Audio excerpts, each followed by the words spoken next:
Hi అండి. వీడియోలోనైతే చాలా useful tips అయితే ఉన్నాయి. వీడియోని అయితే ఎక్కడ కూడా స్కిప్ చేయకండి. చూసిన ప్రతి ఒక్కరు కూడా ఒక చిన్న లైక్ చేసి ఛానల్ని అయితే సబ్స్క్రైబ్ చేయడం మర్చిపోకండి. ఎవరైనా సరే ఫస్ట్ టైం మన ఛానల్ని చూస్తున్నట్లయితే ఒకసారి ఛానల్కి వెళ్ళి చెక్ చేయండి. మీకు నచ్చిన కంటెంట్ ఉంది, యూస్ఫుల్ అయ్యే టిప్స్ ఉన్నాయనుకుంటే తప్పకుండా ఛానల్ని అయితే ఫాలో చేస్తూ ఉండండి. యూట్యూబ్లోనే కాదండి, ఇన్స్టాగ్రామ్లో కూడా ఫాలో చేస్తూ ఉండండి. అక్కడ కూడా మంచి మంచి టిప్స్ అయితే షేర్ చేస్తూ ఉంటాను. ఫస్ట్ టిప్ అండి, చాలామంది ఫుడ్ అనేది వేడిగా ఉండడానికి ఇలా హాట్ బాక్స్లో అయితే స్టోర్ చేస్తూ ఉంటారు కదా.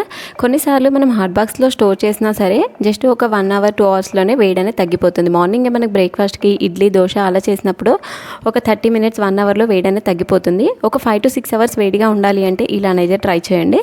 మనము హాట్ బాక్స్లో పెట్టడానికి ముందు అందులో హాట్ వాటర్ అనేది వేసి ఒక 10 మినిట్స్ అలానే ఉంచాలి. తర్వాత వాటర్ అనేది తీసేసి టిష్యూ పేపర్తో క్లీన్ చేసి మనం అందులో ఫుడ్ కనుక స్టోర్ చేసాము అనుకోండి, మినిమం 5 to 6 అవర్స్ వరకు అయితే ఫుడ్ అయితే చాలా వేడిగా ఉంటుంది.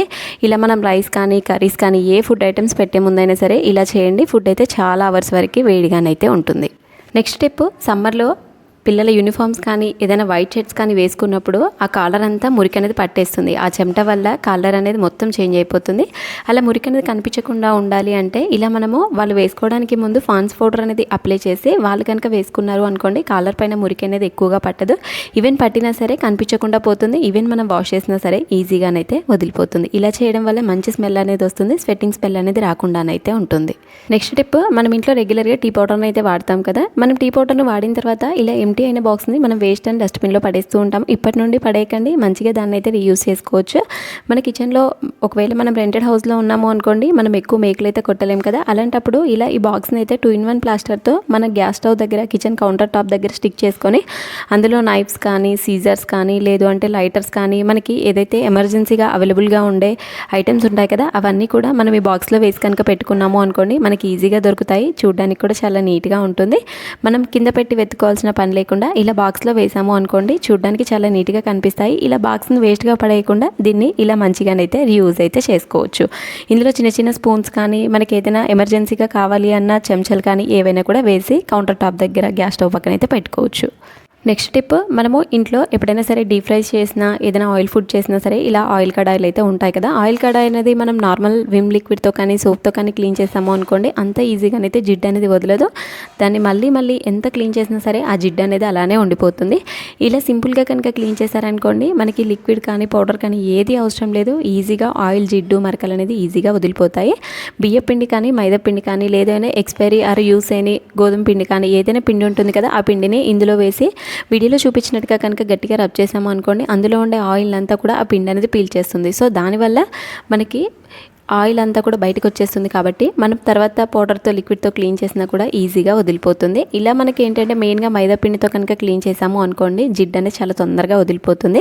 అందులో ఉండే 90% ఆయిల్ అనేది ఈ పిండి అనేది పీల్చేస్తుంది. సో దానివల్ల ఇంకా మనకి ఆయిల్ జిడ్డు అనేది కూడా కనిపించదు. తర్వాత ఈ పిండినంతా తీసేసి ఒకసారి నార్మల్ వాటర్తో వాష్ చేసి మనము విమ్ సోప్తో కానీ లిక్విడ్తో కానీ క్లీన్ చేసుకున్నాము అనుకోండి, మనకి మంచిగా మురికి జిడ్డు అనేది ఏమీ కనిపించకుండా ఉంటుంది. ఆయిల్ కడాయి అనే కాదు, మనకు ఆయిల్ రిలేటెడ్ ఏ వస్తువులైనా సరే, ఈవెన్ బౌల్స్ అయినా సరే, ప్లేట్స్ అయినా, స్పూన్స్ అయినా ఏవైనా సరే ఈ విధంగా కనుక క్లీన్ చేసుకున్నాం అనుకోండి, చాలా మంచిగానైతే క్లీన్ అవుతాయి. ఎక్కువ శ్రమ పడాల్సిన అవసరం లేకుండా ఇలా నిమిషంలోనే మనకి అయిపోతుంది.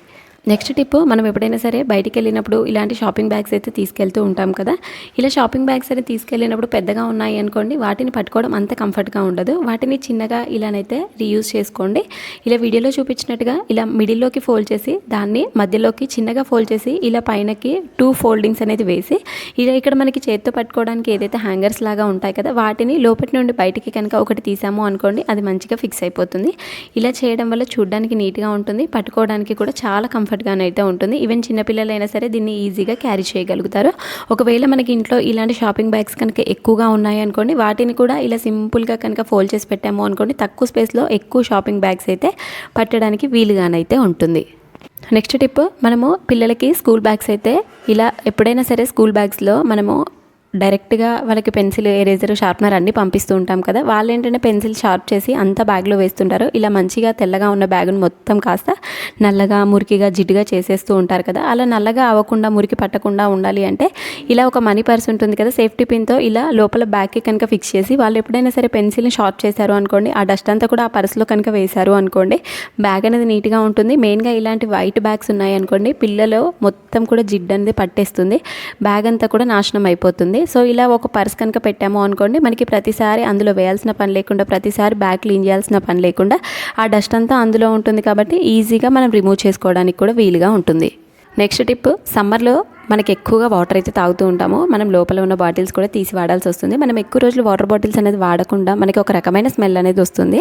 మనకి ఎక్కువ డేస్ వాడకపోయినా సరే అలా స్మెల్ రాకుండా ఉండాలి, మంచిగా క్లీన్ చేసుకోవాలి అంటే ఇలా ట్రై చేయండి. చాలామంది పౌడర్స్ లిక్విడ్స్తో అయితే క్లీన్ చేస్తారు. అలా క్లీన్ చేయడం వల్ల ఆ పౌడరు లిక్విడ్ స్మెల్ అనేది ఎక్కువగా వచ్చేస్తుంది. ఇలా సింపుల్గా కనుక ట్రై చేశారు అనుకోండి, వాటర్ బాటిల్ నుండి ఎలాంటి స్మెల్ అనేది రాదు.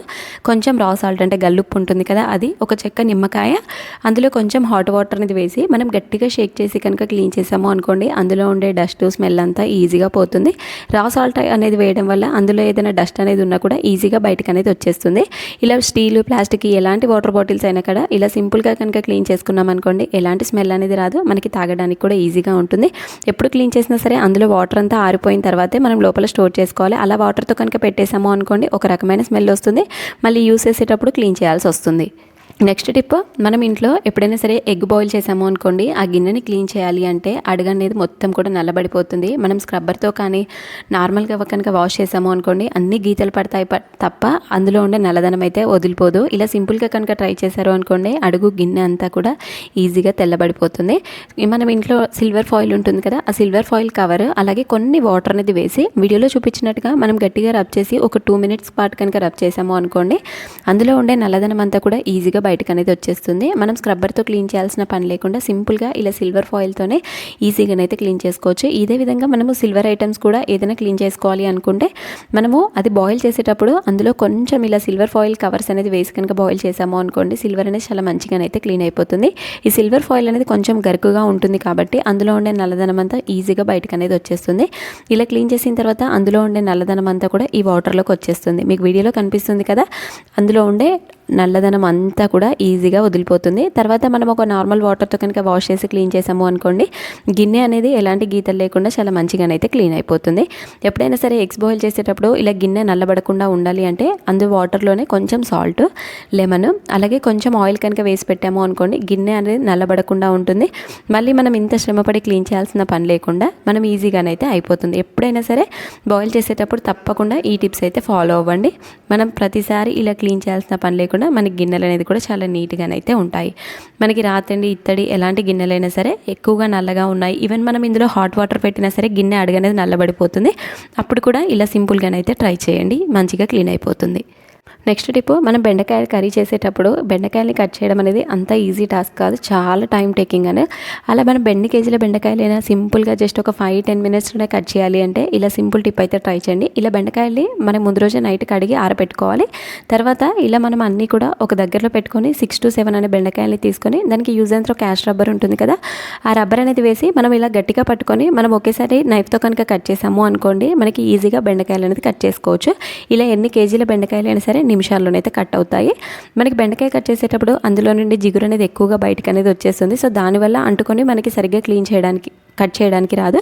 అంటుకోకుండా ఉండాలి, జిగురు అనేది నైఫ్కి అంటుకోకుండా ఉండాలి అంటే కొంచెం నిమ్మరసం అనేది అప్లై చేసి మనం బెండకాయ కనుక కట్ చేసాము అనుకోండి, మనకి బెండకాయలో ఉండే జిగురు అనేది అంటుకోకుండా ఉంటుంది. బెండకాయలు అనేది చాలా పొడి పొడిగా వస్తాయి. ఈవెన్ మనం కర్రీ చేసేటప్పుడు కర్రీస్లో కూడా కొంచెం నిమ్మరసం కనుక యాడ్ చేసాము అనుకోండి, బెండకాయ కర్రీ అనేది అంటుకోకుండా అందులో ఉండే జిగురు అనేది బయటికి రాకుండా కర్రీ అనేది పొడి పొడిగా అవుతుంది.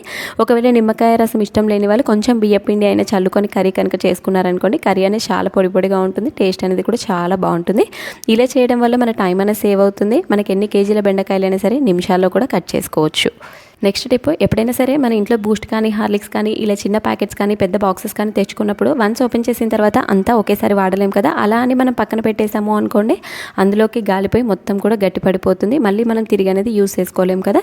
అలా మనం గట్టి పడిపోకుండా గడ్డ కట్టకుండా ఉండాలి అంటే అందులో మనం కట్ చేసిన వెంటనే అందులో కొంచెం షుగర్ అనేది వేసి మిక్స్ చేసి మనం రబ్బర్ కనుక వేసి పెట్టాము అనుకోండి, ఎన్ని డేస్ ఉన్నా సరే బూస్ట్ అనేది గడ్డ కట్టకుండా ఉంటుంది. మనం నెక్స్ట్ టైం తీసి వాడుకోవాలి అన్నా కూడా ఈజీగానైతే వాడుకోవచ్చు. ఇలా కనుక మనం బాక్స్లో కానీ ప్యాకెట్స్లో కానీ తెచ్చుకున్నప్పుడు ఇలా షుగర్ కనుక యాడ్ చేయడం వల్ల బూస్ట్ అనేది గడ్డ కట్టకుండా ఉంటుంది. నెక్స్ట్ టైం మనం పాలలో కలిపేటప్పుడు కొంచెం షుగర్ అనేది తక్కువ వేసుకొని కలుపుకోవాలి, ఎందుకంటే ఆల్రెడీ ఇందులో మిక్స్ చేసి పెడుతున్నాం కదా. సో మనం తక్కువ కలుపుకున్నాము అనుకోండి, సెట్ అయిపోతుంది. సో మనకి గాలి తగలకుండా రబ్బర్ వేసి మనం బాక్స్లో పెట్టుకుంటే సరిపోతుంది. ఇలా మనకి పెద్ద ప్యాకెట్స్ అయినా చిన్న డబ్బాలైనా పెద్ద డబ్బాలైనా ఏవైనా సరే, ఏ మిల్క్ పౌడర్ అయినా సరే ఇలా స్టోర్ చేసుకుంటే గడ్డ కట్టకుండానైతే ఉంటుంది.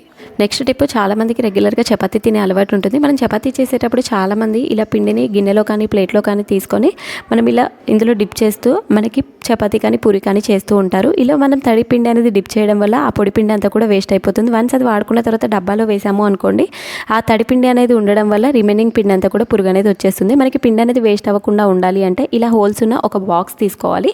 మనకి ఇంట్లో ఇలాంటి బాక్స్ ఉంటే సరిపోతుంది. లేదు అంటే మనం ఇంట్లో అయిపోయిన హనీ బాటిల్స్ కానీ ఏదైనా చిన్న ప్లాస్టిక్ బాటిల్స్, ఎంటీ బాటిల్స్ ఉంటాయి కదా, వాటికి ఇలా పైన హోల్స్ చేసి కనుక పెట్టుకున్నాము అనుకోండి, మనం చపాతీ కానీ పూరి కానీ చేసినప్పుడు పిండి చల్లుకోవడానికి చాలా ఈజీగానైతే ఉంటుంది. ఇలా మనం పిండి చల్లుకోవడం వల్ల మనకి పిండి అనేది వేస్ట్ అవ్వదు. మనకి ఎంత క్వాంటిటీ కావాలో అంత క్వాంటిటీ పిండి మాత్రమే యూజ్ అవుతుంది. మనకి ఎక్కువ పిండి అనేది వేస్ట్ అవ్వకుండా ఉంటుంది.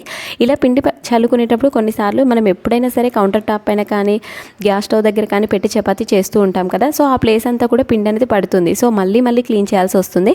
అలా క్లీన్ చేయాల్సిన పని లేకుండా ఇలా సింపుల్గా ఒక పేపర్ ప్లేట్ ఉంటుంది కదా, ఆ పేపర్ ప్లేట్ తీసుకొని ఇలా పీట కింద పెట్టేసి మనం చపాతీ కనుక చేసాము అనుకోండి, అందులో ఏదైనా ఎక్సెస్ పిండి పడిపోయినా సరే ఆ ప్లేట్లోనే పడుతుంది. నెక్స్ట్ టైం ఆ పిండిని కూడా వాడుకోవడానికి ఉంటుంది. ఇలా చేయడం వల్ల మనకి పిండి అనేది మిగులుతుంది, అలాగే పిండి అనేది వేస్ట్ అవ్వకుండా ఉంటుంది, పిండి అనేది పురుగు పట్టకుండా ఉంటుంది. మీరు నెక్స్ట్ టైం ఎప్పుడు చపాతీ చేసినా సరే ఈ టిప్స్ అనేది ఫాలో అవ్వండి. మనకి క్లీన్ చేసే బాధ కూడా తప్పుతుంది. మనకి ఎక్సెస్ పిండి అనేది మళ్ళీ డబ్బాలో వేసి స్టోర్ చేసుకోవచ్చు. నెక్స్ట్ టైం వాడుకోవడానికి కూడా చాలా ఈజీగా ఉంటుంది. మళ్ళీ మనం కౌంటర్ టాప్ అంతా క్లీన్ చేయాల్సిన అవసరం లేకుండా జస్ట్ ఆ పేపర్లో ఉన్న ఏదైతే పిండి ఉంటుంది కదా, ఆ పిండి అనేది తీసి మళ్ళీ వాడుకోవడానికి వీలుగానైతే ఉంటుంది. చపాతీ రిలేటెడ్ టిప్స్ అనేది మన ఛానల్లో చాలా ఉన్నాయి. పిండి ఎలా కలుపుకోవాలి, ఎలా స్టోర్ చేసుకుంటే చపాతీ మెత్తగా ఉంటాయి, వన్స్ అవి చేసిన తర్వాత మనకి వాటర్ అనేది కాకుండా ఉండాలి అంటే ఎలా స్టోర్ చేసుకోవాలి, ఆ టిప్స్ అన్ని మన ఛానల్లో ఉన్నాయి. ఒకసారి ఛానల్కి వెళ్ళి అయితే చెక్ చేయండి. ఎవరైనా సరే ఫస్ట్ టైం మన ఛానల్ని చూస్తున్నట్లయితే ఛానల్లోనైతే చాలా యూస్ఫుల్ టిప్స్ అయితే ఉన్నాయి. లైక్ కుకింగ్ రిలేటెడ్ టిప్స్ కానీ, క్లీనింగ్ టిప్స్ కానీ, స్టోరేజ్ టిప్స్ కానీ, గార్డెనింగ్ టిప్స్ కానీ చాలా ఉన్నాయి. ప్రతి ఒక్క టిప్ మీకు యూజ్ అవుతుందని అనుకుంటున్నాను. అందులో కనుక మీకు ఏదైనా టిప్ నచ్చితే ఫ్రెండ్స్ అండ్ ఫ్యామిలీ కూడా తప్పకుండా షేర్ చేయండి. వాళ్ళకి కూడా ఇలాంటి మంచి టిప్స్ అనేది యూస్ చేసుకోవడం వల్ల టైం అనేది కూడా సేవ్ అవుతుంది, మనీ కూడా సేవ్ అవుతుంది. లాస్ట్ టిప్, మనం ఇంట్లో ఎప్పుడైనా సరే చపాతీ కానీ పూరి కానీ చేసేటప్పుడు మనకి చపాతీ పీట అవైలబుల్గా లేదు అనుకోండి, ఇలా మనకి ఏదైతే పేపర్ ప్లేట్ ఉంటుంది కదా, అందులో కనుక చేసాము అనుకోండి చాలా సాఫ్ట్గా మెత్తగానైతే వస్తాయి. చాలా ఫాస్ట్గా కూడా చేసుకోవచ్చు. మన ఇంటికి ఎక్కువ మంది చుట్టాలు వచ్చినప్పుడు, ఎక్కువ క్వాంటిటీలో చేయాలి అనుకున్నప్పుడు ఇలా సింపుల్గానైతే ట్రై చేయండి. మన పని అనేది చాలా ఈజీగా అయిపోతుంది. పూరి కానీ చపాతీ కానీ ఇలా ఈజీగానైతే చేసుకోవచ్చు. ఐ హోప్ మీకు టిప్స్ అన్ని కూడా నచ్చాయని అనుకుంటున్నాను. మీకు ఏ టిప్ నచ్చిందో కామెంట్ చేయండి. ఇంకా మీకు ఫర్దర్గా ఎలాంటి టిప్స్ కావాలో కామెంట్ చేయండి. నెక్స్ట్ వీడియోస్లో అయితే తప్పకుండా చేయడానికైతే ట్రై చేస్తాను. నెక్స్ట్ టిప్, చాలామంది మేకప్ వేసుకోవడానికి అయితే ఇష్టపడరు, మేకప్ ప్రొడక్ట్స్ అనేది యూస్ చేయరు. అలాంటి వాళ్ళు ఏంటంటే మనం ఇంట్లో ఉండే ఫెయిర్ అండ్ లవ్లీతోనే మనకి మేకప్ లుక్ అనేది ఈజీగా వచ్చేస్తుంది. ఇలా మనకి ఫెయిర్ అండ్ లవ్లీ అనేది తీసుకొని మనం ఇంట్లో యూస్ చేసే ఏదైనా టాల్కమ్ పౌడర్ ఉంటుంది కదా, కొంచెం ఫెయిర్ అండ్ లవ్లీలో ఆ టాల్కమ్ పౌడర్ అనేది అప్లై చేసి కొంచెం మొత్తం కూడా పేస్ట్ లాగా రెడీ చేసుకోవాలి. తర్వాత దాన్ని మనం ఫేస్కి కనుక అప్లై చేసుకున్నాము అనుకోండి, మనకి మంచి ఫౌండేషన్ కానీ మనకి మేకప్ పౌడర్ ఏదైతే వేసుకుంటే లుక్ వస్తుందో సేమ్ అంతే లుక్ అనేది వస్తుంది. మనకి మేకప్ అనేది ఇష్టం లేని వాళ్ళు ఇలా సింపుల్గానైతే ట్రై చేయండి. మేకప్ లుక్ అనేది చాలా మంచిగానైతే వస్తుంది.